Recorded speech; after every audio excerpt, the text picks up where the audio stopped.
Mostly जो gym के लोग हैं हाँ। उनको अनफिट तो नहीं, लेकिन कहीं ना कहीं वो फुली फिट नहीं है। 200 किलो तो उठा लेते हैं, गिरी हुई चाबी नहीं उठा पाते। राकेश झुनझुनवाला जी के पास पैसे कम नहीं थे, लेकिन लास्ट में उन्होंने क्या बोला कि यार मुझे हेल्थ कमाना था, पैसे नहीं। और हमारे जो मोटिवेशनल स्पीकर है वो तो कुछ और कहते हैं। मोटिवेशनल स्पीकर्स, अब मैं किसी पे कुछ नहीं बोलूंगा, लेकिन यार नींद को त्यागो। किसी भी बात पर हामी जरा सा आप भर लेना, बिना बोले सभी ये दर्द जरा सा आप हर लेना। कहता देख भैया गलती हो गई, सॉरी। नमस्कार दोस्तों, आज के हमारे मेहमान हैं सनी शर्मा। नमस्कार सर। जय श्री राम। जय श्री राम। कैसे आप? बिल्कुल बढ़िया, आप कैसे हो? मैं ही बढ़िया। क्या करते हैं आप? मैं पहले क्रिकेटर था, फिर क्रिकेट छूट गया किसी भी जैसे फाइनेंशियल कंडीशन, फिर इंजरीज, तो फिर मैंने आगे सोचा कि क्यों ना फिटनेस के मामले में कुछ करा जाए ताकि क्रिकेट से भी जुड़े रहें। अच्छा। और अपना काम भी चलता रहे। क्रिकेट कितने दिन खेला आपने? क्रिकेट मैंने वैसे तो 11 ईयर्स से मैंने स्टार्ट कर दिया था, फिर बीच में कुछ ब्रेक पढ़ाई की वजह से, फिर प्रोफेशनली फिर 17 साल की उम्र से फिर स्टार्ट किया। और फास्ट बॉलर था मैं बेसिकली। तो वो अभी रिसेंटली मैं 2022 तक खेला हूँ। अच्छा। हाँ जी। तो अभी आप क्रिकेट खेलते हैं या फिर उससे एकदम दूर हो गए? नहीं, अभी भी बॉलिंग करता हूँ मैं। बॉलिंग करते हो? कभी कभी जाके बॉलिंग करता हूँ, बट प्रोफेशनली छोड़ा हुआ है। जो एक मन से होता है ना कि आपने किसी चीज़ को एक्सेप्ट कर लिया हो कि हाँ नहीं अब नहीं हो पाएगा, अब नहीं, तो वो वाली चीज़। तो अभी आप कोचिंग वगैरह देते हो या फिर कुछ? हाँ, मैं बेसिकली बहुत सारे मेरे पास स्टूडेंट हैं क्रिकेट से रिलेटेड ही हैं। अच्छा। जिनको मैं फिटनेस भी कराता हूँ और ह्यूमन बायोमैकेनिक्स पे बेसिकली मैं अभी काम कर रहा हूँ। ह्यूमन बायोमैकेनिक्स पे काम कर रहे हैं आप? हाँ जी। ठीक है, तो उसमें क्या कवर करते हैं आप? उसमें बेसिकली है आपका ब्रीदिंग पैटर्न पे मैं ज़्यादा फोकस करता हूँ, क्योंकि पूरे दिन में हम 20,000 बार सांस लेते हैं। 20,000 बार? 20,000 बार कम से कम। वो मैं बता रहा हूँ, किसी लोगों का जिसका शैलो ब्रीदिंग होगा उसका 25,000 भी ज़्यादा होगा। खाली इनहेल किए जा रहे हैं, एक्सहेल कोई नहीं करता। अच्छा। तो मोस्ट इम्पॉर्टेंट पार्ट होता है आपका एक्सहेल। अच्छा। इवन अगर हम अपने शास्त्रों की भी बात करें तो उसमें भी ये लिखा हुआ है कि आप जो इनहेल करते हो उससे ज़्यादा आपको एक्सहेल करना है। अच्छा। उससे क्या होता है कि आपका जो ऑक्सीजन का लेवल है और कार्बन डाइऑक्साइड का लेवल है वो बॉडी में मेंटेन रहता है। अगर CO2 का लेवल इंक्रीज होता है उससे भी आपको प्रॉब्लम क्रिएट करेगा, जब डिक्रीज होगा तो भी प्रॉब्लम क्रिएट करेगा। जैसे जब डिक्रीज होगा तो आपका जैसे ब्लैकआउट हो जाना, डिजीनेस होना, वो चीज़ है। जब आपका इंक्रीज हो जाएगा बहुत ज़्यादा हेडेक्स होना, तो ये सारी प्रॉब्लम्स क्रिएट करती हैं। और दूसरा की ब्रीदिंग से आपका नर्वस सिस्टम बहुत इम्पैक्ट करता है। आपके जैसे 2 नर्वस सिस्टम होते हैं, सिंपैथेटिक पैरासिम्पैथेटिक, 2 मोड हैं। अच्छा। अगर आप रिलैक्स्ड मोड में हैं तो आप पैरासिम्पैथेटिक मोड में हैं, हमेशा रिलैक्स्ड पोजीशन में। और सिंपैथेटिक आपको एक टूल दिया गया है, जब भी आप टेंस सिचुएशन में जाएं या प्रेशर वाली सिचुएशन में जाएं, आपको ज़रूरत पड़े तो आप अपना वो एक्टिवेट करके, जैसे आप गेम खेल रहे हो, कोई क्रिकेट हो गया, फुटबॉल हो गया, वहाँ पर आपको पैरासिम्पैथेटिक काम नहीं आएगा, वहाँ पे आपको सिंपैथेटिक मोड ऑन करना पड़ेगा। बट हम लोगों का क्या है, उस टूल को हम 24 आवर्स ऑन करके रखते हैं। अच्छा। एंग्शियस रहना हमेशा, तो उन चीज़ों पे काम ज़्यादा है।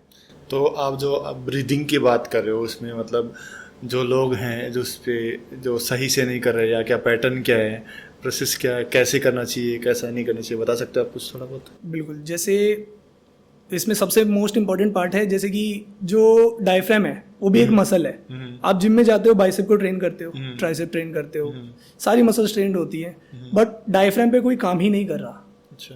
और बॉडी का सबसे बड़ा रूल है कि यूज इट और लूज इट। अगर आप किसी मसल को यूज नहीं करते तो वो मेमोरी से लॉस हो जाती है। अच्छा। बॉडी में है बट मेमोरी से लॉस है, ब्रेन को नहीं पता कि वो एक्टिवेट हो रहा है कि नहीं हो रहा। अच्छा। तो सेम कंडीशन है आपका डायफ्राम के साथ। अच्छा। डायफ्राम जब आपका एक्टिवेट नहीं हो रहा तो फिर आपकी नेक की मसल्स यूज होती हैं। अच्छा। सेकेंडरी तौर पे बॉडी इतनी इंटेलिजेंट है कि उसके पास प्राइमरी सोर्स भी है, सेकेंडरी सोर्स भी है। जब आपका प्राइमरी सोर्स काम नहीं करता तब आपका सेकेंडरी सोर्स काम करता है। जैसे डायफ्रामेटिकली अगर आप ब्रीथ नहीं कर रहे हो तो फिर आप नेक से ब्रीदिंग करते हो। आपने बहुत लोगों को देखा होगा ऐसे ब्रीथ करते हुए, नेक को टाइट करके, तो इसको कहते हैं हम SCM, स्टर्नोक्लेडोमेस्टॉइड। अच्छा। जब आप नेक से ब्रीदिंग करते हो तो ये टाइट हो जाता है। इसकी टाइटनेस की वजह से आप हमेशा जो ब्रीदिंग है उसमें शोल्डर आपके ऊपर जाएंगे जब आप जबरदस्ती सांस लेते हो, और आपका रिबकेज एक्सपैंड नहीं हो रहा। रिबकेज अगर एक्सपैंड नहीं होगा तो लंग्स जो कि एक्सपैंड होने के लिए बने हैं वो एक्सपैंड नहीं होंगे। जब उसमें एक्सपेंशन नहीं आएगी तो दो चीज़ें लंग्स में होती हैं, परफ्यूजन और वेंटिलेशन। अच्छा। अगर परफ्यूजन और वेंटिलेशन आपका परफेक्टली नहीं हो रहा है तो फिर आप कहीं ना कहीं लैक करोगे, आपकी बॉडी में टाइटनेस, एंग्जाइटी रहना और बहुत तरह की दिक्कतें, मैं बोलूँ अगर तो बहुत सारी दिक्कतें आपको फेस करनी पड़ेंगी। तो इसीलिए मैं कहता हूँ कि आप रिबकेज को एक्सपैंड करो, क्योंकि लंग्स को वो एरिया देते हैं एक्सपैंड होने के लिए। लंग्स आपकी पूरी बॉडी की मूवमेंट्स को एक तरह से हैंडल करने वाला चीज़ है, और लंग्स को हैंडल करने वाला रिबकेज है। अच्छा। तो आपको रिबकेज को एक्सपैंड करना है, लंग्स को आज़ादी दो कि वो भी फैलें बेचारे। बस यही है। नहीं, एक पैटर्न आप प्रैक्टिकली थोड़ा करके बताओगे, अच्छा रहेगा ना। प्रैक्टिकली जैसे मैं अगर जो रेगुलर बैठने वाले लोग हैं, चेयर पे जिनका काम है बैठना ऑल द टाइम, तो आप नॉर्मली क्या कर सकते हो कि सामने टेबल है, आप अपने एल्बोज को उस पर रखो, हल्का सा प्रेशर देना है, मतलब 2 out of 10। बहुत टाइट नहीं करना, क्योंकि टाइटनेस वाला मैंने बताया कि सिंपैथेटिक मोड ऑन हो जाएगा। टाइटनेस बॉडी में नहीं देना, आप रिलैक्स रहो, चिल। इसको हल्का सा टक, पहले यहाँ से आपको सिट बोन्स के ऊपर बैठना है, ठीक है। ये टक पोजीशन में हो गया। टक पोजीशन का मेरा कहने का मतलब है कि तीनों अलाइंड होने चाहिए, आपका हेड पोजीशन, आपका रिबकेज, आपका पेल्विक, ये तीनों एक लाइन में होने चाहिए, अलाइंड। तो आप सिट बोन्स के ऊपर बैठोगे, ऑटोमेटिकली ये सीधा हो जाएगा। आपको ऐसे भी नहीं करना, ये पोस्चर भी जो लोग बोलते हैं कि यार सीधे रहो, ये पोस्चर भी गलत है। तो आप रिलैक्स्ड रहो, फिर इसको हल्का सा प्रेशर दो, और सामने नेक सीधा रख के रिब केज को एक्सपैंड करके, जैसे यहाँ से देखना आप, मेरा रिब केज एक्सपैंड हो रहा है, नेक में टाइटनेस नहीं आया। फिर लॉन्ग एक्सहेल,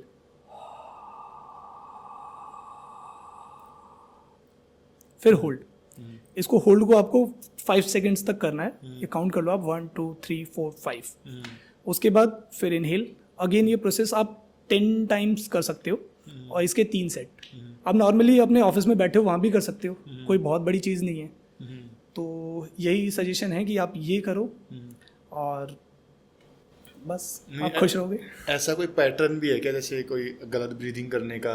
ये तो आपने एक पर्टिकुलर वर्कआउट बता दिया। हाँ, होल डे अपना जो पूरा होल डे में जैसे लोगों का पेट का बाहर आना, अगर मैं ये बात करूँ कि पेट का बाहर आना सबसे बड़ा रीज़न है उसका गलत ब्रीदिंग, तो ये गलत नहीं होगा। आपने लोगों को देखा होगा, होते तो स्किनी है, ठीक है, बाइसेप्स पतले पतले हैं, लेग्स भी ठीक है, बट पेट बाहर आया वो होता है। अब पेट बाहर आने का सबसे बड़ा रीज़न हो सकता है आपका एंटीरियर पेल्विक टिल्ट, जो कि नेचुरली हर किसी में होता है, ठीक है।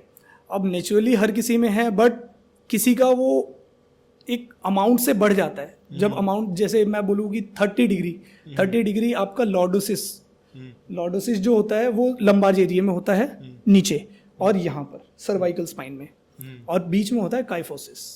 तो ये आपका 30 डिग्री पे है। जिसका भी 30 डिग्री से बढ़ गया हो तो वो समझो कि वो एसिमेट्रीज में काउंट कर रही है। फिर जैसे ही जिसका एंटीरियर पेल्विक टिल्ट होगा, तो ये डायफ्राम जो मैंने बताया कि नीचे से प्रेशर देता है, जब आप यहाँ से ले रहे हो तो नीचे प्रेशर लग रहा है, अब उसको एक फ्लोर चाहिए होता है जो ऊपर प्रेशर लगाए, तो उसके लिए पेल्विक फ्लोर काम कर रहा है आपका।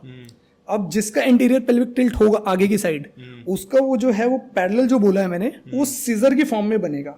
ये यहाँ का लाइन है, ये यहाँ का, ये सीजर फॉर्म बनाएगा। सीजर फॉर्म जिसका बनाएगा, नीचे से प्रेशर नहीं लग रहा, उसका रिजल्टेंट आपका बाहर की तरफ आएगा। ऑर्गन्स धक्का लगाएंगे तो वो बाहर की तरफ, तो वो आपने देखा होगा पूछ बेली की तरीके से ऐसे बाहर आ जाता है, और उनका इंटीरियर पेल्विक टिल्ट पीछे से आपने देखा होगा बहुत हिप ऐसे बाहर की साइड चला जाता है। अच्छा, तो उसको कहते हैं इंटीरियर पेल्विक टिल्ट। तो ये तो आपने बताया कि जिसका वो बॉडी पोस्चर की वजह से हो गया। जनरली जैसे कई लोग मुंह से सांस लेते हैं, नाक से सांस लेते हैं, उसका ही कोई प्रोसेस है कि मुंह से सांस? एग्जैक्टली, जैसे कि आप नाक से सांस लेते हो, इसके फ़ायदे मैं गिनवाऊँ तो बहुत सारे हैं। एक तो जॉ लाइन वाला, जो जॉ लाइन वाला बहुत देखा होगा आपने, तो जॉ लाइन का सॉल्यूशन यही है कि आप पहले तो नोज ब्रीदिंग करो, दूसरा कि अपने टंग को ऊपर पैलेट के ऊपर रखो। जो पैलेट है हमारा रूफटॉप, उसके ऊपर अपने जीप को पार्क करो। जैसे अपनी गाड़ी को आप बाहर नहीं पार्क कर सकते, हाईवे पे पार्क तो नहीं करोगे ना, पार्किंग में पार्क करोगे, तो आपको अपने जीप को पहले ऊपर रखना है, और नोज ब्रीदिंग करनी है। नोज ब्रीदिंग से क्या होगा कि आपका पहले तो कि जो डस्ट और बैक्टीरिया है वो एक प्यूरिफिकेशन के तौर पे जाएगा, फिर उससे नाइट्रिक ऑक्साइड जो है उसका प्रोडक्शन बढ़ेगा। उससे क्या होगा, आपका ब्लड प्रेशर कभी हाई नहीं होगा, हमेशा एक लेवल पे मेंटेन रहेगा, ब्लड फ्लो इंक्रीज होगा। फिर दूसरा जॉलाइन वाला, फिर आपका जो स्लीप पैटर्न है उसको भी वो कवर करेगा, स्लीप पैटर्न को भी डिसऑर्डर में कन्वर्ट नहीं होने देगा, आपका स्लीप भी बेटर होगा। तो नोज ब्रीदिंग के बहुत सारे फायदे हैं। और जो मुंह से ब्रीदिंग करते हैं उनका हमेशा आपने देखा होगा एयरवे रिस्ट्रिक्ट होता है यहाँ पे, और वो नैरो फेस उनका हो जाता है। आपने देखा होगा कि जैसे ये डबल चिन देखा होगा लोगों को, और ये ऐसे करके एक नैरो शेप फेस होता है हम लोगों का, जैसे आपका जॉ लाइन जैसे आपकी अच्छी है काफ़ी, तो उन लोगों का ऐसा नैरो सा अजीब सा होता है, मैं बता भी नहीं सकता। तो उन लोगों का यही एडवाइस है उन लोगों को कि भाई आप नोज ब्रीदिंग करो, अपने टंग को ऊपर रुफ एकदम पार्किंग करो बढ़िया से, और रिलैक्स रहो। जितना आप रिलैक्स रहोगे उतना बेटर है। मतलब और अगर माउथ से ब्रीदिंग करते हैं उसका क्या मतलब नुकसान क्या होता है? वही एयरवे रिस्ट्रिक्ट होना, एंग्शियस होना, आप हमेशा एंग्शियस रहोगे, फाइट और फ्लाइट मोड में हमेशा रहोगे। जो मैंने सिंपैथेटिक और पैरासिम्पैथेटिक बताया, तो आप हमेशा सिंपैथेटिक मोड में रहोगे 24 घंटे ऐसे। और फिर हाइपर वेंटिलेशन, बहुत ऑक्सीजन की ना हंगरी होगी आपको, बहुत ऑक्सीजन लेने का ऐसा लगेगा कि यार सांस नहीं आ रही, बहुत ज़्यादा और ऑक्सीजन लोगे। जब अधिक मात्रा में आप ऑक्सीजन लेते हो तो आपके लंग्स में एक डेड स्पेस क्रिएट होता है। अच्छा। हमारी जो पूरी बॉडी है ना वो गैस एक्सचेंज एंटिटी है पूरी। अच्छा। एवरीथिंग जो भी प्रोसेस हो रहा है, मेरा साउंड प्रोड्यूस हो रहा है, इवन वॉकिंग, रनिंग, वो एक गैस एक्सचेंज की फॉर्म में होता है। तो जो भी हम ऑक्सीजन लेते हैं वो गैस एक्सचेंज की फॉर्म में वो कन्वर्ट होता है, वो ऑक्सीजन का यूज होता है अंदर। अब जो भी आपने ऑक्सीजन लिया, एक्सेस अमाउंट में ले लिया, CO2 का आपने एक्सहेल किया ही नहीं है, तो वो जो ऑक्सीजन गया है वो डेड स्पेस क्रिएट करता है जो यूज में नहीं हुआ गैस एक्सचेंज के। अच्छा। तो डेड स्पेस का रेशियो जिनका बढ़ता जाता है, फिर आप मोटापे के भी शिकार हो सकते हो, ठीक है, या चेयर से जल्दी ना उठ पाना, जैसे जब मोटे हो जाते लोग, तो उसका सबसे बड़ा रीज़न यही है, आप माउथ ब्रीदिंग करते हो। अच्छा। और दूसरा लंग्स को एक्सपैंड नहीं करते। तो ये ब्रीदिंग का हो गया, ब्रीदिंग का। और उसके अलावा आप जैसे कि हाँ, वो जो एक्सपेंशन वाला बोला है ना, एक्सपेंशन वाले में जो हमारा सबसे मोस्ट इम्पॉर्टेंट पार्ट है कि जो लंग्स एक्सपेंड होते हैं ना, वो हमारे थोरेसिक एरिया में बहुत ज़्यादा होते हैं। अच्छा। जो हमारा थोरेसिक एरिया है, पीछे का जो हमारा हिस्सा है ऐसे होता वो तो हमारे पीछे वाले हिस्से में जो ये सर्वाइकल स्पाइन जो हो गया, ये गर्दन वाला, उसके नीचे से ये थोरेसिक एरिया स्टार्ट होता है, तो उसमें एक्सपेंशन बहुत ज़्यादा होता है। अच्छा। बल्कि एंटीरियर साइड, मतलब आगे वाली साइड में कम होता है हमारे लंग्स के, और वही बैक एक्सपेंशन लोग नहीं दे पाते हैं। अच्छा। जिसकी वजह से ये प्रॉब्लम्स क्रिएट होती हैं। तो ये तो होगा ह्यूमन मैकेनिज्म में ब्रीदिंग।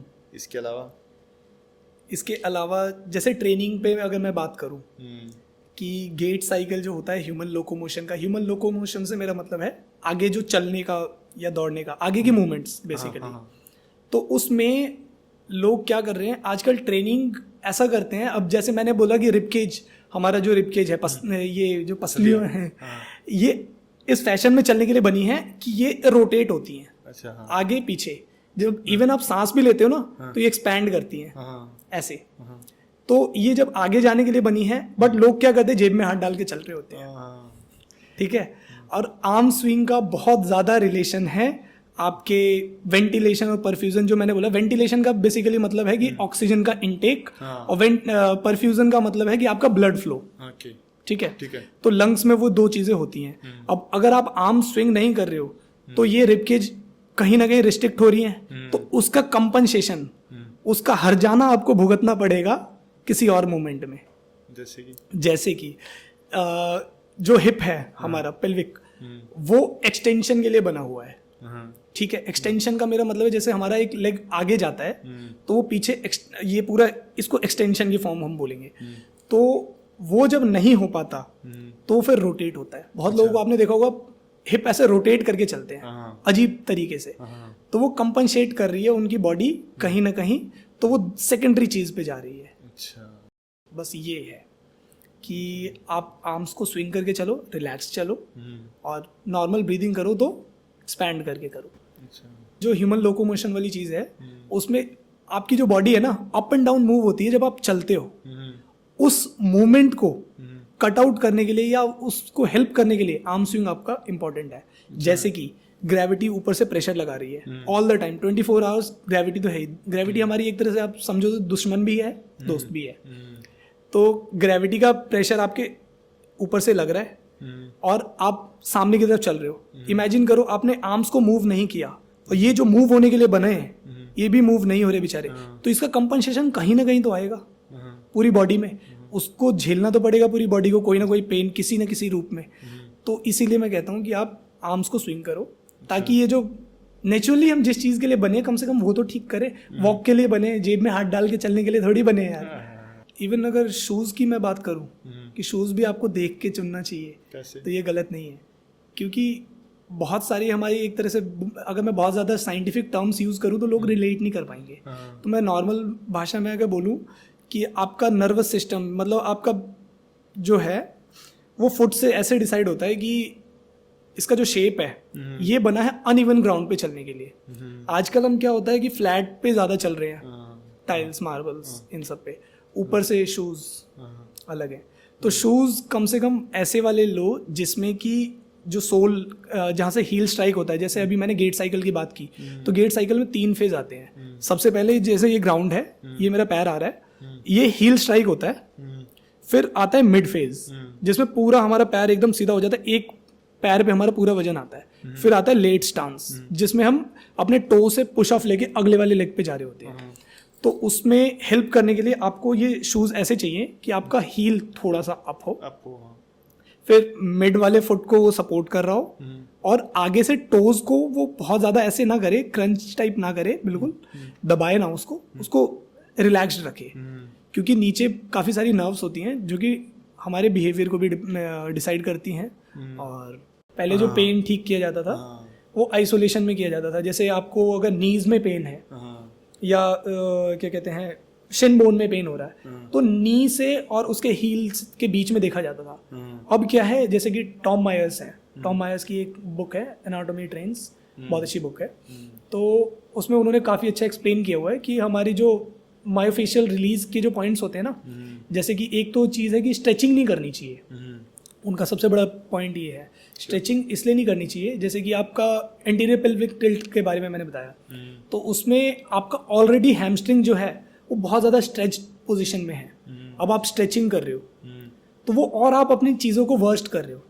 अगर मैं किसी स्पोर्ट्स पर्सन के लिए बोलूँ कि स्ट्रेचिंग क्यों नहीं करनी चाहिए, तो सिंपल एक लाइन में अगर मैं बोलूँ कि आपको स्लो बनाएगा, स्लो आपकी मूवमेंट्स को स्लो करेगा। अच्छा, क्योंकि आपका जो ये देखो रबड़ को आप किसी एक, उसकी भी तो थ्रेशोल्ड होती है ना, उसकी भी एक कैपेसिटी है, उतने तक ही स्ट्रेच हो पाएगा।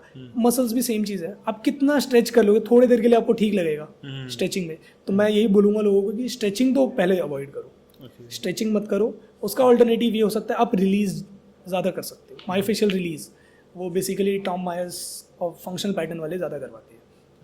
तो आप रिलीज कर सकते हो पॉइंट्स को, उसमें सुपरफिशियल बैकलाइन होती है। जैसे कि आपको मान लो कहीं भी पेन हो रहा हो नी में या कुछ ऐसे, और फुट का मसाज आप करते हो, बॉल लेके नीचे फुट से मसाज, तो सबसे बेस्ट चीज़ वो है। अच्छा। वो करो, अपनी बैक की जो जितने भी ये मसल्स है ना, इनको रिलीज कर सकते हो, काफ्स को, और IT बैंड, ये जो चीज़ें हैं ये भी रिलीज के कुछ पॉइंट्स हैं, ये भी आता है। जैसे उसमें सुपरफिशियल बैक लाइन है, सुपरफिशियल फ्रंट लाइन है, डीप आर्म उसकी भी लाइंस हैं, तो ऐसे करके है। जनरली तो आप जब स्ट्रेच करते हो रिलीफ तो मिलता है, वो टेम्परेरी चीज़ है, बहुत टेम्परेरी चीज़ है। आपको थोड़े टाइम के लिए खुशी मिलेगी। कई तो लोग बोलते हैं यार स्ट्रेचिंग में बॉडी स्टिफ हो जाती है, स्ट्रेचिंग के बिना स्ट्रेचिंग के। अगर आप ब्रीदिंग सही से कर लो ना, क्योंकि ये चीज़ मैंने अप्लाई की हुई है खुद पे, मैं सच बता रहा हूँ। पहले मेरा भी होता था कि मैं सुबह उठा ना तो यार बॉडी टाइट है, फ्रेश फील नहीं हुआ बिल्कुल, और ज़्यादातर बॉलिंग के बाद ही मेरे को होता था। तो पहले मैं भी स्ट्रेचिंग करता था, फिर जब चीज़ें पता चली तो मैंने स्ट्रेचिंग को सबसे पहले अवॉइड किया। और जब ब्रीदिंग वाला करने लग गया, अब तो जैसे होता है ना कि कुछ स्टार्ट करने से पहले हल्का स्ट्रेच करते हैं, नहीं, मैं नहीं करता। स्ट्रेच तो बिल्कुल ही अवॉइड करो, और खासकर उन लोगों को तो ज़रूर करना चाहिए कि जिनका ऑलरेडी शोल्डर राउंडेड है या एंटीरियर पेल्विक टिल्ट है, उनको तो बिल्कुल ही अवॉइड। अब मैं देखता हूँ कि शोल्डर ऐसे है आपका, आप इसमें भी बेंड ओवर रोज कर रहे हो, ये सारी चीज़ें कर रहे हो, और फिर स्ट्रेच करते हो, खूब स्ट्रेच करते हो, ये आपकी चीज़ को और वर्स्ट बनाएगी। आपकी हालत और ख़राब करेंगी। जैसे स्लीप का ये था कि नोज ब्रीदिंग अगर आप करोगे तो आपका स्लीपिंग पैटर्न भी ठीक रहेगा। और जिन लोगों का भी स्लीपिंग पैटर्न ख़राब होता है उनको आप अगर देखो तो इतनी सारी बीमारियां हैं, जैसे कि मोटापा, उसका एक बड़ा रीज़न है। वो इसलिए है क्योंकि हार्मोनल डिसबैलेंस होता है। हार्मोनल जब डिसबैलेंस होता है तो उसकी वजह से फिर क्या होता है कि जो एक सेटिस्फैक्टरी वाली चीज़ है ना कि आपने खा लिया है, आपका पेट भरा हुआ है, वो फिर क्या होता है कि वो एक ऐसा हार्मोन जो ये कहता है आपको कि नहीं यार और खाना है और भूख लगी है, तो इंसान जब स्लीपिंग पैटर्न खराब होता है तो ज़्यादा खाता है। ये सबसे बड़ी निशानी है। ज़्यादा खाएगा फिर वो मोटापा। और खाने का भी यही है कि हम लोगों का ऊट पटांग कुछ भी चल रहा होता है, हम ये नहीं देखते कि यार ये हेल्दी है भी कि नहीं है, बस खाना है, क्रेविंग, खाओ दबा के। जितने भी जेनेटिकली डिसऑर्डर्स हैं वो जब भी होते हैं तो आपको सबसे पहले अटैक आपके स्लीप पे करेंगे। अच्छा, आपका स्लीपिंग पैटर्न पहले ख़राब करेंगे। डाइजेशन तो है ही, उसका रिलेशन बहुत ज़्यादा है उससे। तो स्लीपिंग पैटर्न ख़राब करके फिर वो आपके बॉडी में और चीज़ें कर सकते हैं। अच्छा, एक तरह से वो आपका सिक्योरिटी गार्ड है। और दूसरा कि जो आपकी बॉडी का रिपेयर वाला काम चलता है वो स्लीप के टाइम पे ही होता है। तो डीप स्लीप बहुत इंपॉर्टेंट है। अभी आपने रिसेंटली एक कोई अवार्ड फंक्शन हुआ था जिसमें प्राइम मिनिस्टर ने क्रिएटर्स को अवार्ड दिए थे। तो बियर बाइसेप से उन्होंने पूछा था कि क्या आप स्लीप पे भी कुछ बताते हैं क्या?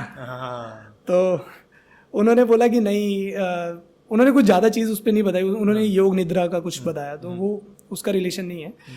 डीप स्लीप पे बात करने वाले बहुत कम लोग हैं, एक आई थिंक ल्यूक हैं वो बात करते हैं इस पे।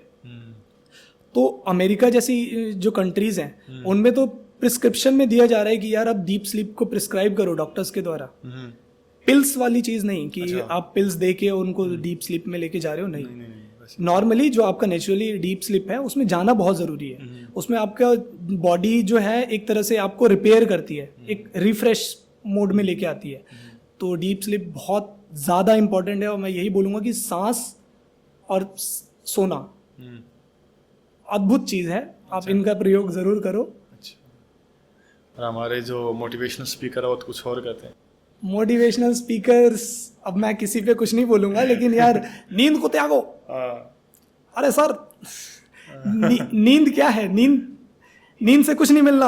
आप ये करो वो करो, जागो, पूरी रात जागो, नहीं यार। अगर आपकी हेल्थ चली गई तो फिर आप कमा के क्या करी क्या लोगे? राकेश झुनझुनवाला जी के पास पैसे कम नहीं थे, लेकिन लास्ट में उन्होंने क्या बोला कि यार मुझे हेल्थ कमाना था, पैसे नहीं। पैसे कम होंगे काम चलेगा, लेकिन हेल्थ कम हो गया तो पैसा तो खर्च करवाएगा। बॉडी में पेन, पूरी फैमिली परेशान, बहुत सारी चीज़ें आपको फिर झेलनी पड़ सकती है। ह्यूमन मैकेनिज्म में कुछ और है जो आप कवर करना चाहेंगे?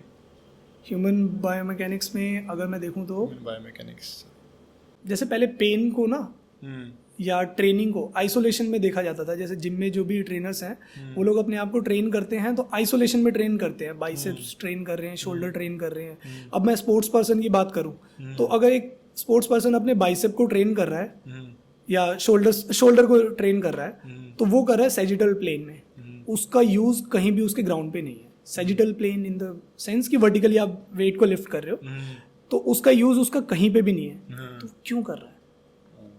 आप अपने बॉडी को सिर्फ सेटिस्फाई होने के लिए कि ईगो वाली चीज कि मैंने इतना लिफ्ट कर लिया ग्रेविटी के अगेंस्ट, जो कि आपके यूज का ही नहीं है, तो आप क्यों कर रहे हो? फिटनेस के लिए कर रहे हैं। कभी कभी करो, बट अपनी बॉडी को इतना पेन में डालना तो ज़रूरी नहीं है ना। और जितने भी जिम वाले भाई हैं वो जो ट्रेनिंग कर रहे हैं, थोड़ा सा उनको चीज़ें सुधारने की ज़रूरत है। जैसे अपने गेट साइकिल पे, तो गेट साइकिल का ये मतलब है जैसे आप पुश प्रेस कर रहे हो शोल्डर ये डंबल, तो उसमें क्या करना है आपको, ऑल्टरनेट प्रेसेस अगर आप करो तो ज़्यादा बेटर है।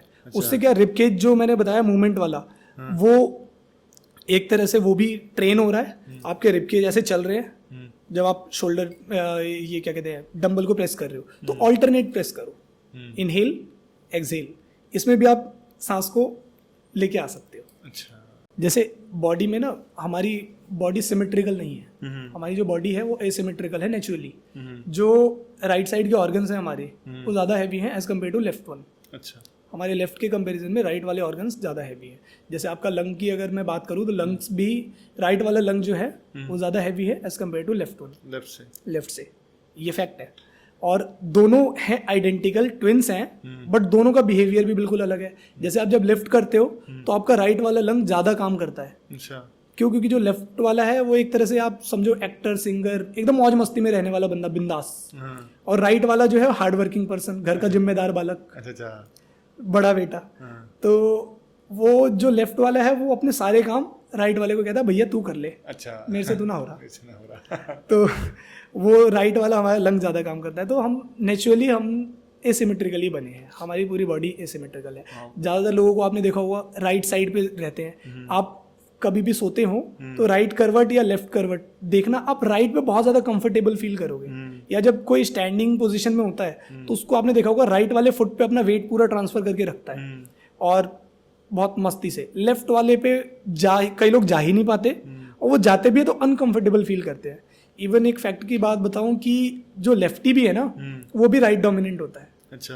अपनी बॉडी में राइट साइड पे उसको ज़्यादा कंफर्टेबल फील होता है। अच्छा। क्योंकि राइट डायफ्रेम भी उसी तरीके से डिजाइंड है और बाकी जो राइट ऑर्गन्स हैं, लिवर, किडनी, सारी चीज़ें ये हैवी हैं राइट साइड वाली। अगर मैं ये बात करूँ कि फिटनेस इंडस्ट्री में लोगों को थोड़ा सा एजुकेशन की ज़रूरत है, खुद को एजुकेट करने की ज़रूरत है। अच्छा। तो ये गलत नहीं है। क्यों? क्योंकि आप किसी की लाइफ ट्रांसफॉर्म कर रहे हो। जब लाइफ ट्रांसफॉर्म कर रहे हो तो यार थोड़ी बहुत तो ह्यूमन बॉडी के बारे में आपको नॉलेज होना जरूरी है। मैं ये नहीं कह रहा कि आप बहुत बड़ी बड़ी कोर्सेज करो, इतने पैसे इन्वेस्ट करो, नहीं। आप थोड़ी चीज़ें जो अवेलेबल हैं उनको देखो। क्यों? क्योंकि आप इस इंडस्ट्री में आए हो, आपको इंटरेस्ट है। इंटरेस्ट होगा तो ऑटोमेटिक है कि नॉलेज आप इजीली गेन कर सकते हो जब थोड़ा बहुत सर्व करोगे चीज़ों को। तो इंटरनेट पे भी बहुत सारी चीज़ें अवेलेबल हैं और आप उस चीज़ को करके, जैसे वेट ट्रेनिंग को गेट ट्रेनिंग में कैसे कन्वर्ट करें। सबसे मोस्ट इंपॉर्टेंट चीज़ ये है कि आप ट्रेनिंग किस लिए करते हो, फिट रहने के लिए कि फिट दिखने के लिए। मोस्ट इंपॉर्टेंट चीज़ ये है। आजकल लोग फिट दिखने के लिए करते हैं, फिट रहने के लिए नहीं। फिट रहने के लिए कोई नहीं करता। मोस्टली अगर कोई बुरा ना माने और मेरे पास आगे लड़ाई ना करे तो मोस्टली जो जिम के लोग हैं उनको अनफिट तो नहीं, लेकिन कहीं ना कहीं वो फुली फिट नहीं है। फुली फिट नहीं है। अपने जो वो ट्रेन कर रहे हैं जिस चीज को, उसका यूज ही नहीं कर पा रहे। 200 किलो तो उठा लेते हैं, गिरी हुई चाबी नहीं उठा पाते, ये है ना। अगर चाबी नीचे गिर जाए तो यार बैक में पेन चल रहा है आजकल। लेकिन 200 किलो उठाने में भाई को बोल दो तो भाई तुरंत उठा लेगा, 200 किलो भी उठा देगा, कुछ नहीं है। तो यार आप ट्रेनिंग इसलिए करो कि आप फिट रहो। आपके इंटरनल जो चीजें हैं बॉडी के अंदर, ऑर्गन्स हैं या आपका नर्वस सिस्टम है, वो ठीक रहे, ठीक काम करे, आप हैप्पीली लाइफ जियो। इसके लिए फिटनेस किया जाता है ना। अब आप सिर्फ क्या कहते हैं, इंस्टाग्राम पे वीडियोस डालने के लिए आप फिटनेस कर रहे हो तो वो चीज़ दिखने के लिए गलत है। सिर्फ आप दिखने के लिए फिट हो रहे हो, करने के लिए फिट नहीं हो रहे। करने के लिए तो ऐसे आपके पास कोई ऐसी ट्रिक भी है जो स्ट्रेस, टेंशन वगैरह कम कर सके? ब्रीदिंग का जैसे ये है कि आप नॉर्मली बैठे हुए हो, सिट बोन्स के ऊपर बैठ जाओ, कुछ भी नहीं करना आपको, इधर उधर कुछ भी नहीं करना। आप क्या करो, 2 सेकेंड्स इनहेल, 2 सेकेंड्स एक्सहेल, फिर अगेन पॉज। जो एक्सहेल है उसके बाद पॉज करो। पॉज को आप थोड़ा सा लंबा कर सकते हो, उसको कोशिश करो आप 10 सेकेंड्स तक लेके जाओ तो वो ज़्यादा बेस्ट है। और इसको आप 15 मिनट्स भी करते हो पूरे दिन में तो बहुत अमेजिंग रिजल्ट्स आपको मिलने वाले हैं। क्योंकि जो स्ट्रेस का सबसे बड़ा रीज़न है वो मैंने बताया कि माउथ ब्रीदिंग तो है ही, उससे आपका स्ट्रेस बढ़ेगा, एंग्जाइटी बढ़ेगी, मे बी डिप्रेशन के भी शिकार हो सकते हो आप। और जो वेगस नर्व हमारी है वो भी राइट साइड की लॉन्गेस्ट होती है। ये मैंने एसिमेट्री वाली चीज़ जो बताई थी। तो वेगस नर्व को सबसे रिलैक्स करने के लिए सबसे बेस्ट ट्रिक यही है। ये था ह्यूमन बायोमैकेनिज्म। आपने बताया कि आप क्रिकेट खेलते थे। हाँ जी। ठीक है, तो आपको क्रिकेट क्यों छोड़ना पड़ा? अपनी फाइनेंशियल कुछ प्रॉब्लम थी? फाइनेंशियल प्रॉब्लम ज़रूर एक रीज़न था, लेकिन उसके अलावा अगर मैं देखूं तो इंजरीज मुझे बहुत हुई और इंजरीज ने ही मुझे यहाँ पहुँचाया है। अच्छा। इंजरीज इतनी हुई कि मैं मतलब सर्व कर रहा था कि यार मैं क्या करूं, कायरोप्रैक्टिस के पास गया, फिजियोस के पास गया, कुछ भी नहीं हुआ। और एक ने तो कह दिया ऑपरेशन करना पड़ेगा। अच्छा। तो मैंने बोला यार ये चीज़ तो नहीं होनी चाहिए। फिर दूसरा मेरे को एक बार सामने बॉल लग गई थी 9 मार्च 2022। 9 मार्च 2022 को हुआ ये कि मैं बॉल डाल के फॉलो थ्रू में जा रहा था, सामने डायरेक्ट बॉल लग गई। तो वो भी 6 महीने का बेड रेस्ट बिल्कुल। और इतना जोर से लगा था कि डॉक्टर का एक कुछ ऐसा था कि यार इतना सा तेरे को नीचे लगा होता ना तो तू ऊपर होता। अच्छा। मैंने बोला कि यार ये तो फिर गड़बड़ है। पहले वो आते ही ये पूछते कि अरे वो क्रिकेट में आता है यार, वो तूने लगाया नहीं था क्या? मैंने बोला नहीं सर, मैं बॉलिंग कर रहा था। बॉलिंग के टाइम पे तो ऐसा कुछ होता नहीं है। कहते अच्छा अच्छा अच्छा, बड़ी किस्मत वाला है बेटे कि बच गया है। अच्छा, थोड़ा सा नीचे होता तो ऊपर होता। बोला चलो अब इस बार बच गया हूँ तो कुछ देखते हैं। फाइनेंशियल कंडीशन, फिर आगे मैंने सोचा कि यार कुछ देखते हैं अपने पेन को ठीक करने के लिए सबसे पहले। तो अपने पेन को ठीक करते करते करते करते एजुकेट करते करते खुद को फिर ट्रेनिंग कराने लग गया, क्योंकि फाइनेंशियल भी एक अपने को करना था। फिर उसमें मज़ा भी आने लग गया। तो अब मैंने सोचा कि फिर स्विच करते हैं। तो मतलब ऐसा आपको इंजरीज ज़्यादा, बहुत ज़्यादा रही, बहुत ज़्यादा नी में कभी। और उसका रीज़न भी वही था जो अब मुझे पता चला, एसिमेट्रीज की वजह से थी। अब वो ठीक है बिल्कुल। और क्रिकेट है ना बहुत कॉमर्शलाइज हो गया है ना, कंपटीशन इतना हो गया है, पॉलिटिक्स भी इतनी हो गई है। तो आपको कभी फेस करनी पड़ा ऐसा कुछ पॉलिटिक्स वगैरह क्रिकेट में कभी? क्रिकेट में जब मैं बिहार गया था लीग खेलने, तो वहाँ पे थोड़ा फील हुआ था।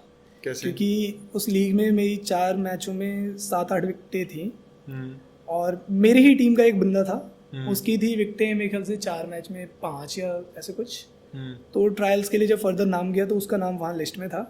और मैं बाहर था उस टाइम पे, इसलिए थोड़ा मतलब फील हुआ कि यार आप इतनी चीज़ें कर रहे हो और उसके बाद अगर आपका कम से कम नाम तो आए, या सेलेक्ट होना ना होना बात अलग है, कम से कम ट्रायल्स के लिए फर्दर नाम तो जाए। अच्छा। नाम ही नहीं गया। फिर मैं परेशान, उसी टाइम मुझे चोट भी लगी हुई थी।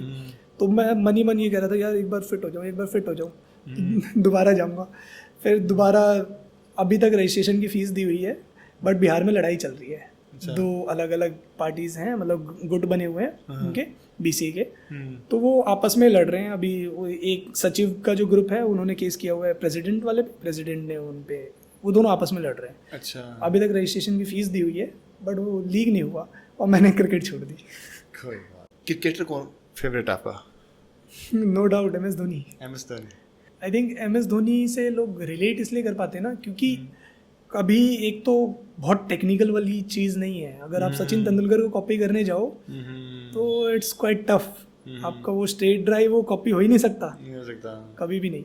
तो फिर इसमें MS धोनी का इसलिए है क्योंकि बचपन में जिसने भी क्रिकेट खेला हो, जिसने क्या इंडिया में तो हर किसी ने एक बार तो बैट पकड़ा ही होगा, एक शॉट ज़रूर ट्राई किया होगा, हेलीकॉप्टर शॉट। आप कुछ करो या ना करो, हेलीकॉप्टर शॉट ज़रूर मारा होगा आपने। तो बैटिंग में अगर देखा जाए तो MS धोनी, ओवरऑल क्रिकेटर में MS धोनी। और क्योंकि मैं फास्ट बॉलर था तो ब्रेटली और Shoaib Akhtar all time favourite. आप कभी मिले हो किसी क्रिकेटर से? हाँ, शिखर भैया से मिला हूँ। अच्छा। और ध्रुव भैया हैं। ध्रुव भैया सर के ही स्टूडेंट हैं, जो मेरे सर हैं उनके स्टूडेंट हैं।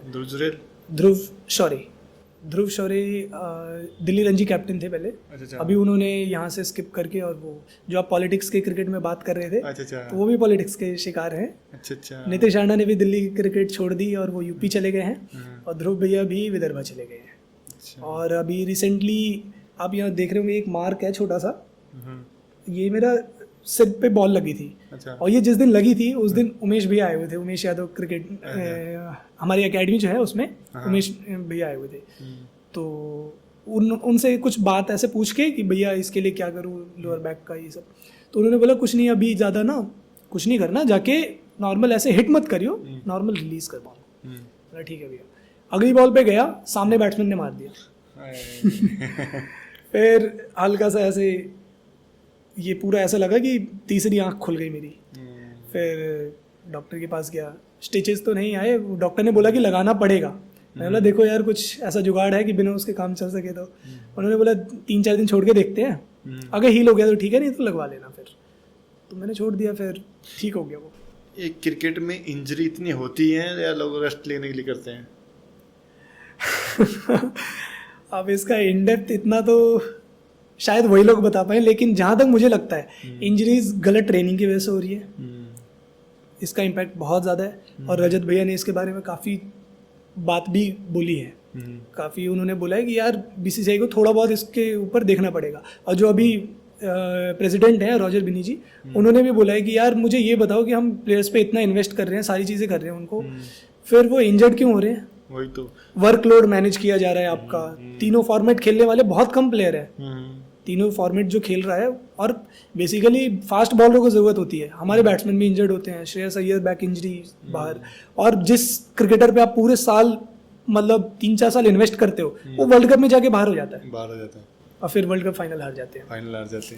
और कहीं ना देखो जब से आईपीएल आया ना, लोगों को एक तो सिक्योरिटी मिल गई है, ठीक है। अगर पहले क्या था कि अगर आप इंडियन टीम में नहीं खेल रहे हो तो आप इनसिक्योर हो, आपका काम कैसे चलेगा। अब तो क्या है, आईपीएल आएगा, हर साल पैसे आएंगे, बैठ जाओ घर पे। तो कहीं ना कहीं आईपीएल से फ़ायदा भी मिला है, पर कहीं ना कहीं चीज़ें ना लॉस भी हुआ, क्रिकेट का लॉस हुआ है जहाँ तक मेरा क्रिकेट का बहुत बहुत ज़्यादा। लोगों ने क्या किया कि जो आईपीएल प्लेयर एक बार खेल लेता है ना, और किसी तरीके से भी इंडियन टीम में आ गया, मैं किसी का नाम नहीं लूँगा, तो वो अपने आप को बहुत बड़ा समझने लग जाता है। एक तो शायद मुझे जहाँ तक लगा है ऑब्जर्व करने के बाद, कि रोहित भैया रणजी नहीं खेल रहे, विराट भैया रणजी नहीं खेल रहे, हम क्यों खेले? और रणजी क्रिकेट खेलना जिसको मिल रही है ना यार, खेलो, जिसको नहीं मिली ना उसको दर्द पता है। तो आपको अगर मिल रही है ना, आप उसको खेलो। नीतीश राणा ने शायद कपिल शर्मा शो में एक बहुत अच्छी बात बोली थी कि मैंने बहुत आगे की चीज़ नहीं सोची हुई, मैं जहाँ पे हूँ ना मैं खुश हूँ, मैं उसको एंजॉय कर रहा हूँ। तो मेरे हिसाब से यही है कि आप जितनी भी क्रिकेट आपको मिल रही है ना यार, खेलो, क्रिकेट मत छोड़ो। और यही सबसे बड़ा प्रॉब्लम है कि आईपीएल आ जाने के बाद प्लेयर्स अपने आप को शायद बड़ा समझने लगे हैं, पैसे बहुत ज़्यादा मिल गया है, बहुत ज़्यादा लाइमलाइट आ गई है। अब पहले लोग रणजी क्रिकेटर्स को कौन जानता था, बहुत कम लोग जानते थे। अब आईपीएल के आ जाने से एक बार आईपीएल में आ गया फिर कोई जानता है, फिर तो गली का बच्चा जानता है आपका नाम। और लोगों का एम भी यही बन गया आजकल। अगर मैं ये देखूँ कि इंडिया खेलने से ज़्यादा लोगों की प्रेफरेंस है यार आईपीएल खिला दो। और लोगों में भी ये चीज़ है, जो नॉर्मल लोग हैं वो भी ये नहीं पूछते कि आप स्टेट के लिए सेलेक्ट होगे तो क्या करोगे। आईपीएल में कब जा रहे हो? मैं भी जब खेल रहा था, मेरे दोस्त भी थे या रिश्तेदार भी, यार आईपीएल में क्या कर रहा है यार, पहले स्टेट तो खेल लूँ, स्टेट भी नहीं खेला। और दूसरा ये है कि जो क्रिकेट की मार्केटिंग इतनी हो गई है कि बाकी गेम को खा गए बहुत ज़्यादा। अभी एक और चीज़ अगर मैं बोलूँ कि गौतम गंभीर ने बहुत अच्छी बात बोली थी कि हम क्रिकेट लविंग कंट्री नहीं है, क्रिकेटर लविंग कंट्री है। और ये बहुत एकदम एक्यूरेट बात है। क्रिकेटर लविंग कंट्री से कहने का मतलब है, अगर आपका किसी एक प्लेयर को, जैसे मान लो अहमदाबाद में मैच चल रहा है नरेंद्र मोदी स्टेडियम में, पूरा क्राउड भरा पड़ा है, और वहाँ पर कोई फॉरेन का कोई भी प्लेयर, स्टीव स्मिथ या डेविड वार्नर आता है, बहुत बेहतरीन शॉट एक कोई मारता है, कड़ाकेदार बिल्कुल रख के, पूरा क्राउड शांत हो जाता है। और यही सेम चीज विराट कोहली मेलबर्न में जाए और कड़ाकेदार ड्राइव मारे एकदम, पूरा क्राउड उठ के तालियां बजाता है, क्योंकि वो क्रिकेट एंजॉय कर रहे हैं। और हमारे यहाँ पे क्या है, क्रिकेटर को एंजॉय किया जा रहा है कि यार ये इसको तो आउट हो जाना चाहिए था, हर बॉल पे विकेट हो जानी चाहिए थी, बुमराह आया मतलब 10 विकेटें गिर जानी चाहिए, ऐसा नहीं है ना। वो भी क्रिकेट खेलने आया, बाबर आजम ने अगर कोई शॉट अच्छा मारा तो उसको भी अप्रिशिएट कर लो। हमारी लड़ाइयाँ पाकिस्तान से कभी खत्म नहीं होंगी, लेकिन इसका मतलब ये थोड़ी है कि यार वो क्रिकेट खेल रहा है तो उसको अप्रिशिएट नहीं करोगे। अगर आप क्रिकेट लविंग हो, अगर आप क्रिकेटर लविंग हो, तो फिर विराट की सेंचुरी हर मैच में चाहिए आपको, बुमराह के पंजे हर मैच में चाहिए आपको, और बस आरसीबी जीत जाए। आरसीबी जीत जाए, इस साल कप न पड़े। मुश्किल लग रहा है मुझे भी, मुश्किल लग रहा है। छोरी ने तो कर दिया, छोरा तो ना हो रहा, छोरी ने तो कर दिया, छोरा तो ना हो रहा भाई।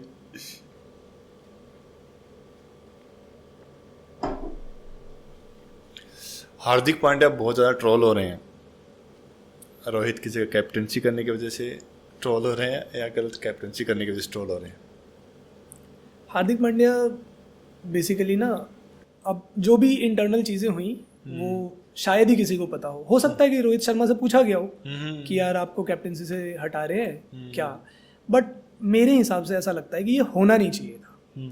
जिस कैप्टन ने आपको 5 ट्रॉफीज जिताई हों, और सेम MS धोनी है, उन्होंने भी 5 ट्रॉफीज जिताई हैं, रोहित शर्मा ने भी जिताई है, और अभी करंटली वो तीनों फॉर्मेट के कैप्टन हैं, तो आप उनको हटा के सिर्फ एक प्लेयर को लाके और वो कैप्टनसी देने, वो चीज़ ठीक नहीं है। या तो आप मीडिया में ये चीज़ क्लियर कर देते कि यार रोहित से हमारी बात हो गई है, रोहित से भी वो चीज़ कहलवा देते, चाहे ज़बरदस्ती ही कहलवा तो देते, ताकि फैंस इतना ट्रोल नहीं करते। क्यों? क्योंकि जिस प्लेयर को उन्होंने पाकिस्तान के अगेंस्ट जो इनिंग उन्होंने खेली थी, उसके लिए लोगों ने कितना अप्रिशिएट किया था हार्दिक पांड्या को। और हम भी यही चाहते कि यार हार्दिक पांड्या हमेशा फिट रहे, क्योंकि वैसे प्लेयर की ज़रूरत पड़ती है। आपको वर्ल्ड कप में अगर जाना है, जीतना है, तो वैसा प्लेयर चाहिए आपको। हाँ चाहिए। तो इसमें हार्दिक पांड्या की तो गलती नहीं है ना?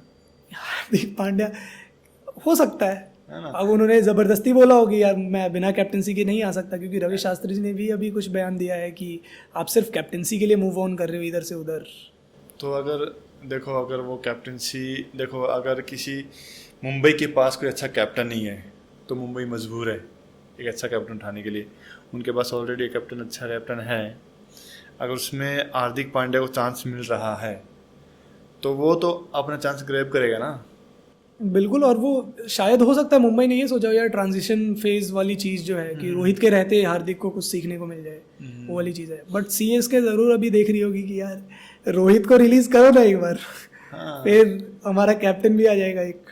वही चीज़ है, उसको तो कोई भी उठा लेगा भाई। रोहित को इस टाइम कुछ भी कोई भी टीम, क्योंकि Rohit Sharma ultimate cricketer, captain बहुत अच्छा हो। कैप्टन क्रिकेटर तो है ही है, कैप्टन बहुत अच्छा कैप्टन बहुत अच्छा है। आई थिंक धोनी के बाद अगर मुझे किसी का दिमाग बहुत ज़्यादा एकदम चाचा चौधरी वाली चीज़ है ना, तो रोहित शर्मा की लगी। हाँ, और दूसरा ये होता है कि प्रेशर हैंडल करना बहुत अच्छे से करते हैं वो, और दूसरा कोऑर्डिनेशन बहुत अच्छा उनका। ठीक है, बिल्कुल। ये चीज़ ज़्यादा इंपॉर्टेंट होती है। आप प्लेयर्स के साथ कैसे घुल मिल के रहते हो। हाँ, कितना इजी कर रहे हो आप प्लेयर्स को। और जो चीज़ पांड्या में वो शायद नहीं देखने को मिलेगी आपको। ईगो वाली चीज़ थोड़ी ज़्यादा। ईगो वाली चीज़। आई थिंक जो विराट जिस फेज में पहले थे, वो वाले फेज में अभी शायद ये। और पिछला सीजन मैंने देखा था तो मुझे ऐसा लगा था ना कि यार हार्दिक पांड्या बहुत चेंज हुए। पिछला सीजन बहुत ही एकदम काम कंपोज, मेरे को लगा सच में शायद MS धोनी से सीख के आए हैं कुछ। बट ये वाला सीजन देख के कि आप ज़्यादा ओवर एक्टिंग टाइप चीज़ें कर रहे हो, यार आप क्रिकेटर हो, एक्टर थोड़ी हो। तो ये थी आपकी प्रोफेशनल लाइफ। पर्सनल लाइफ कैसी चल रही है आपकी? पर्सनल लाइफ बिल्कुल बिंदास चल रही है, बिल्कुल खुश। गर्लफ्रेंड आपकी? यार बाउंसरे मार रहे हो। डक करके निकलना अच्छा है। नहीं, बी ऑनेस्ट। ऑनेस्टली अभी नहीं है। नहीं, पहले कभी शायद सीरियस कभी हुआ था, एक आधी बार ज़रूर हुआ है सीरियस वाला मामला, बट उसको ख़त्म करना पड़ा। देखो, इस दुनिया में चाहे जिसका दिमाग काम करता है ना, एक बार जरूर गलती करता हूँ, 100%। वो करना भी चाहिए। ये चीज़ आपको सिखाती भी है बहुत ज़्यादा। हाँ, वो चाहे कितना भी लोग बाद में है ना अपना ईगो सेटिस्फाई करने के लिए, या वो क्या बोलते हैं, क्या मतलब सख्त लौंडा दिखाने के लिए ये होता है, पर कहीं ना कहीं सब घाव खा के बैठे किसी न किसी को कहीं ना कहीं दर्द जरूर है।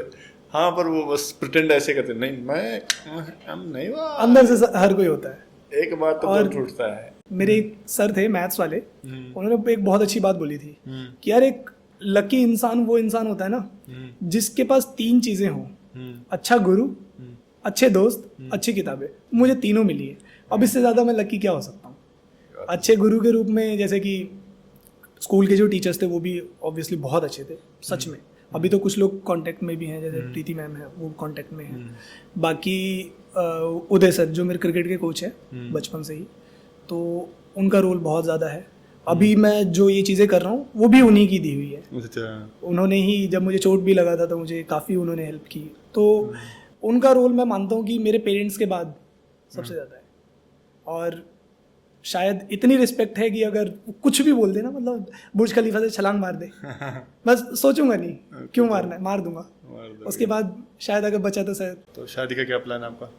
शादी अभी तो मैं सबसे छोटा हूँ घर में, अभी बहुत आज़ादी है मेरे पास। मेरा प्लान क्या है आपका शादी को लेके?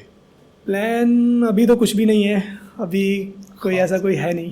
ख्वाब तो देखे होंगे, सोचता तो होगा शादी देख के, भाई इसकी हो रही है। नहीं, शादी देखते ही फिर वो पड़ोस वाले अंकल को भी तो देख लेते हैं ना कि उनकी हालत कैसी है। अच्छा, क्या बोलते हैं, मीठा कड़वा जहर, मीठा जहर जो भी है। नहीं, होना तो है, वो तो आपको मार पीट के कर दिया जाएगा। इंडिया में आप शादी स्किप करना चाहते हो तो आप बहुत बड़े क्रांतिवीर हो। हाँ अगर शादी को स्किप करने की घर में बात कर रहे हो तो आप कि मतलब आप बहुत बड़े क्रांतिकारी हो और आपको घर में कुछ नहीं काले पानी की सज़ा मिलेगी। नहीं, करना तो है, वो करवा के ही छोड़ेंगे पेरेंट्स मार पीट के। करवा के छोड़ेंगे, उसके अलावा कोई ऑप्शन नहीं, आपको शादी करनी पड़ेगी। कि अगर जैसे कि कोई ब्रांडेड कार है, लग्जरियस कार, वो हर किसी के पास तो नहीं होती और हर कोई उसे देखने भी नहीं जा सकता। हाँ। तो सेम आप जितना कम लड़कियों से एक्सपोज होगे ना, उनसे कम से कम लोग लड़कियों से आप, मैं बात करने के लिए नहीं कह रहा, मतलब रिलेशनशिप वाली चीज़ है, कम से कम होगे उतना अच्छा आप ब्रांडेड रहोगे यार, है ना। क्योंकि जो कम ब्रांडेड चीज़ें हैं, सस्ती चीज़ें हैं, वो हर किसी के पास अवेलेबल है। लग्जरियस चीज़ें किसी के पास अवेलेबल है, तो वही लग्जरियस आप बनो। कहीं लग्जरियस बनने के चक्कर में आप एंटिक ना बन जाओ। एंटिक अगर बन गए तो शायद कोई और एंटिक होगी, है ना। इसके अलावा हॉबीज क्या है आपकी? हॉबीज है लिखने का शौक। लिखते हो? हाँ जी। क्या लिखते हो? ऐसे ही कुछ लाइंस, पहले तो ऐसे ही लिखता था, कुछ भी उठ पटांग, अच्छा जो भी मन में आया। क्योंकि वो एक, हर किसी की लाइफ में वो एक फेज आता है ना, जब बंदा कुछ समझ नहीं आ रहा होता है, अपना गुस्सा कहाँ निकाले, चीज़ें कहाँ बोले, किसके। तो सबसे बढ़िया चीज़ है कि आप पेपर पेन उठाओ, रोज चिल्लाओ, डांटो, किसी को भी कुछ भी कर लो, उससे आवाज़ वापस नहीं आनी, ठीक है। तो वही काम किया, शीशा वहीं तोड़ा, आवाज़ भी नहीं आई। तो फिर लिखते लिखते मन हुआ कि यार, कविताओं का शौक बचपन से था, सुनता था, काफ़ी कविताएं सुनी है लोगों की। तो सुनते सुनते फिर मन हुआ कि यार प्रोफेशनली तो नहीं, बट एक सीखना ज़रूरी है। क्योंकि साहित्य में अगर रुचि आई है ना, कहते हैं कि साहित्य समाज का दर्पण होता है, तो उसमें काफ़ी चीज़ें हैं। एक बोला जाता है कि अगर आप कुछ नए आइडियाज़ चाहते हो तो पुरानी किताबों को ढूंढो। हाँ, तो वही मैंने किया, पुरानी चीज़ों को पढ़ना स्टार्ट किया, कुछ कविताएं, फिर धीरे धीरे खुद भी लिखा। अभी कुछ लिखी हुई है मैंने, 2-4। बताओ कुछ, सुनाओ कुछ। अपना लिखा हुआ कि जो मैं सुनता था वो सुनाओ? अपना लिखा हुआ सुनाओ। अपना लिखा हुआ है। अभी एक रिसेंटली मैंने राम जी के ऊपर लिखा था कि अजस्र अभित राम धर्म की है जीत, राम धर्म ध्वजा के राज काज हनुमान है। विमल अनल्प राम धर्म के विकल्प, राम विनय विनीत सार ताज हनुमान है। विपन के हर्ष राम जीवन उत्कर्ष, राम जीवन संघर्ष के ही साज हनुमान है। वीरता के अंश राम क्रूरता के दंश, राम युद्ध में विशुद्ध लाज आज हनुमान है। युद्ध में विशुद्ध लाज आज हनुमान है। इसका मतलब है कि अजस्त्र अभीत राम, अजस्त्र का मतलब आगे बढ़ने वाले, अभीत मीन्स बिना डरे। तो अजस्त्र अभीत राम धर्म की है जीत, राम धर्म ध्वजा के राज काज हनुमान है। और जो धर्म ध्वजा है उसके राजकाज मतलब राज व्यवस्था हनुमान जी है। और विपन के हर्ष, विमल अनल्प राम धर्म के विकल्प, राम विमल अनल्प का मतलब होता है एक तरह से सुंदर उज्जवल, और धर्म के विकल्प राम है। और विपन के हर्ष राम, विपन मीन्स कि गरीब, गरीबों के हर्ष राम है। और विपन के हर्ष राम जीवन उत्कर्ष, राम जीवन के उत्कर्ष राम जी हैं। और जीवन के संघर्ष हनुमान जी हैं। हनुमान जी ने जितना संघर्ष किया है शायद ही किसी ने किया हो। फिर वीरता के अंश राम, वीरता जो है उसके अंश भी राम है। और क्रूरता के दंश राम, मतलब क्रूरता जो रावण की क्रूरता थी उसके दंश, दंश मीन्स विनाशक एक तरह से, तो वो राम जी हैं। और युद्ध में विशुद्ध लाज आज हनुमान है। आज भी अगर देखा जाए तो हनुमान जी से अच्छा युद्ध कोई कर नहीं सकता। हाँ, ये तो है। इसके अलावा क्या लिखा आपने खास? इसके अलावा एक बार ये था कि मैं किसी अपने दोस्त का, उसका ब्रेकअप हुआ, तो वो अपने एक्स से दोबारा कभी मिलने गया था। मैंने उससे रिलेटेड एक चीज़ ऐसे ही लिखी थी। उसने बोला नहीं था बट मन में ख्याल आ गया तो मैंने लिख दिया था। कुछ पुरानी यादों की नई सौगात लाया हूँ, जो अधड़ों पर आई नहीं कभी वो बात लाया हूँ। कुछ शिकवे कुछ गिले और कुछ दर्द मिले, बांध कर सीने में सब कुछ साथ लाया हूँ। जैसे नॉर्मल लाइफ होती है ना, जब इंसान एक इस फेज में चला जाता है कि जब उसमें मोह माया बंधन सब टूट जाता है, बिल्कुल वैराग्य जीवन अपना लेता है। तो उससे एक लिखा था मैंने, जग से है छूट रहा माया बंधन मोह का, करके विमुख सब मन के विकार को, सत्य जान सच मान मान बस मन मान, उड़ते बिछुड़ते जो अपने विचार को, भ्रम के हैं जाल सब दिखते जो काल सब, दिखने न देते कभी सत्य को साकार को, जीवन के नाते सभी जग में जो आते सभी आते यहाँ लिए हुए माया के प्रकार को, आते यहाँ लिए हुए माया के प्रकार को। तो आपने पूछा था कि आपकी कभी कोई रही है या कुछ एक तरफा वाला, तो बातचीत तो थी। अच्छा। तो एक मेरे बहुत प्रिय, एक तरह से मैं आइडलाइज जिनको करता हूँ, कुमार विश्वास जी, उनकी एक कुछ पंक्तियां हैं, वो अगर मैं बोलूं, जो मैं या तुम समझ लो वो, जो मैं या तुम समझ ले वो, इशारा कर लिया मैंने, भरोसा बस तुम्हारा था, तुम्हारा कर लिया मैंने, लहर है हौसला है रब है हिम्मत है दुआएं हैं, किनारा करने वालों से किनारा कर लिया मैंने, किनारा करने वालों से किनारा कर लिया मैंने। मोहब्बत पे लिखा आपने कुछ? मोहब्बत पे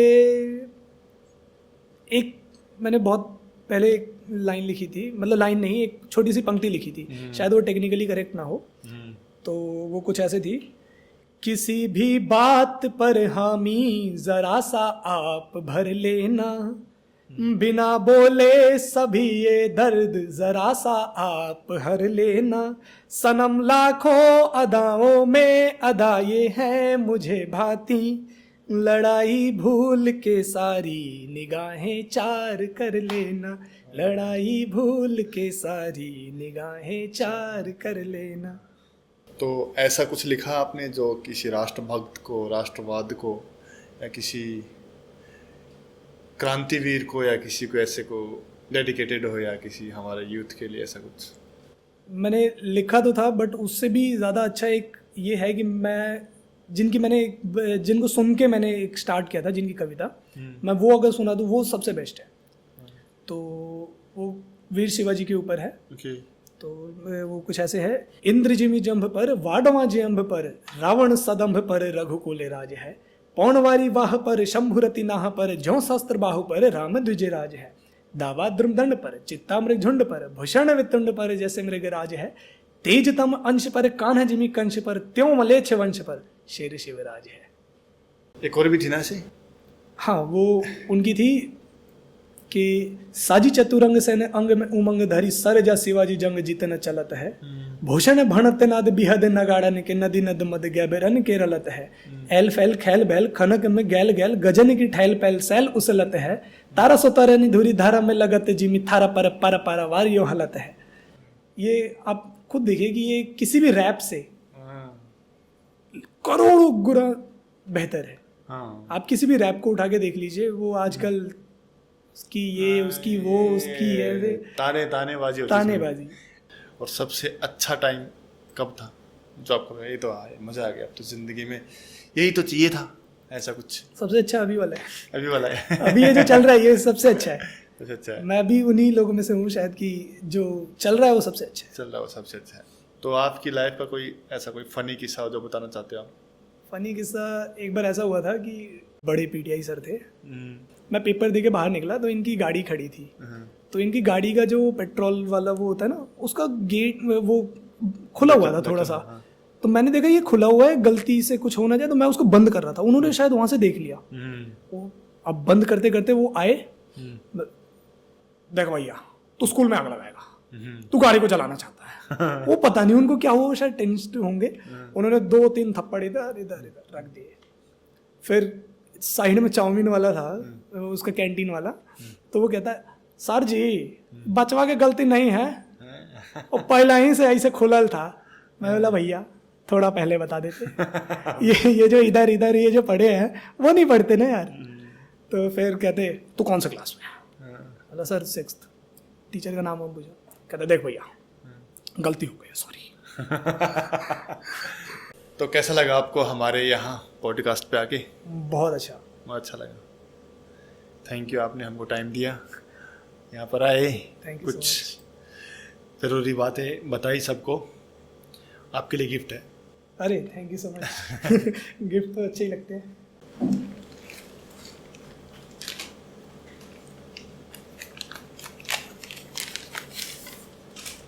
ये गिफ्ट आपके। थैंक यू सो मच भैया। Most welcome. पहनना इसे। बिल्कुल बिल्कुल। और जो पुराने वीडियो में जो था उसका देखते हैं। मैंने लास्ट पॉडकास्ट में बोला था कि अगर आपको भी ऐसी टी शर्ट चाहिए तो इस वीडियो पे ज़्यादा से ज़्यादा कमेंट करो। तो लास्ट जब हम ये पॉडकास्ट शूट कर रहे हैं तब ये क्रिकेट वर्ल्ड 4780 करके कोई है, इसके कमेंट पे सबसे ज़्यादा लाइक हैं। तो ये है विनर, ये अपनी टी शर्ट आके कलेक्ट कर सकते हैं। और अगर आपको भी टी शर्ट चाहिए तो इस पर कमेंट करो, और जिसके कमेंट पे सबसे ज़्यादा लाइक होंगे उसको हम एक टी शर्ट देंगे और उसका विनर हम अनाउंस करेंगे नेक्स्ट पॉडकास्ट में। और अपडेट्स के लिए चैनल को सब्सक्राइब कर लो, आपके सपोर्ट की हमें बहुत ज़रूरत है। आपके लाइक शेयर हमें मोटिवेट करते हैं। मिलते हैं नए वीडियो में, तब तक हेल्दी खाओ, वर्कआउट करो, स्वस्थ रहो। जय हिंद, जय भारत।